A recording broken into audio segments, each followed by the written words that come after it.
The facts, dates, and events presented in this video are from the members' best recollection and may not be fully accurate. This video is intended for entertainment purposes only. Always consult with your local union about your rights and duties at your workplace. The opinions shared on this video are our own and do not necessarily represent my employer's positions, strategies, or opinions. All views shared are protected under the National Labor Relations Act. All right, so we're going to be covering PVDs and how they work now. So, Greg, before we had personal vehicle drivers, and they were used pretty much as long as the company could use them. And it basically, it's a double-edged sword, because before that, we as drivers were working 12, 14 hours a day during peak season, and it helped us have a quality of life of coming home and everything else. But the double-edged sword is they are doing our work, and this is union work, not their work. So let's get into the PVDs. How does the PVDs work now? So as you said, the PVDs sort of varied by location. Some places using them all year long, some places using them just during peak. Some places they had to join the union, some places they didn't. So a lot of variation. So the new PVD language sort of defines everything on a national level. PVDs can only be used during a shorter period during peak, but not exactly coinciding with peak. And they have to be, the work has to be offered to current part-timers first. There's a wider window where the current part-timers can be used.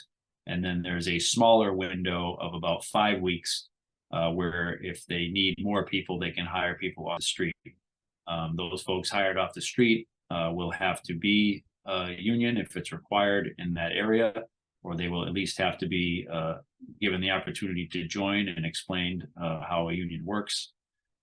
They will also get paid mileage at the standard IRS mileage rate, and a company has to give them insurance to cover their vehicles. There's other restrictions on the inside employees that do it. They have to work their inside job. They can't simply do 8 hours on the road.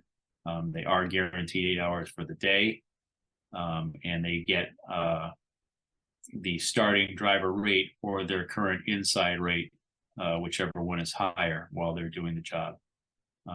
So it's not a clean sweep where they're just gone, but it does confine them to certain periods and certainly improve the conditions and give the opportunity to our part-timers who may want it. And so there's a common misconception. When people hear that PVDs can only be used for 5 weeks, people assume that peak season has now been shorted to 5 weeks, which is actually not true, because there's other language in the contract. And this is where it gets ultra confusing as far as how all that reads. So let's get into some of that. Right. So as you said, there are a whole lot of different dates now that we all refer to as peak.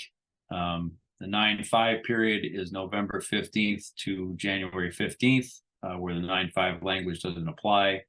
8-hour requests are not valid during November and December. The new PVD language, as I said, is different for part-time employees doing the job versus the 5-week period where off-the-street hires can do the job. And then the qualification period varies by supplement, depending on what your supplemental language says.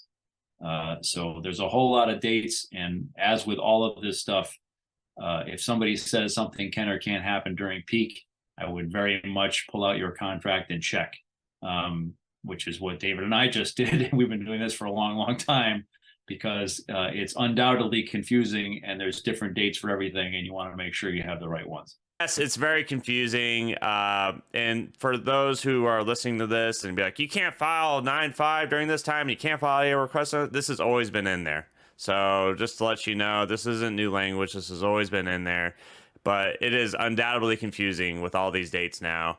And it's good to have a cheat sheet, to be honest with you. Just write it in the back of your contract book or whatever, because I can almost promise you're going to forget those dates. Anyways, let's get into the next video.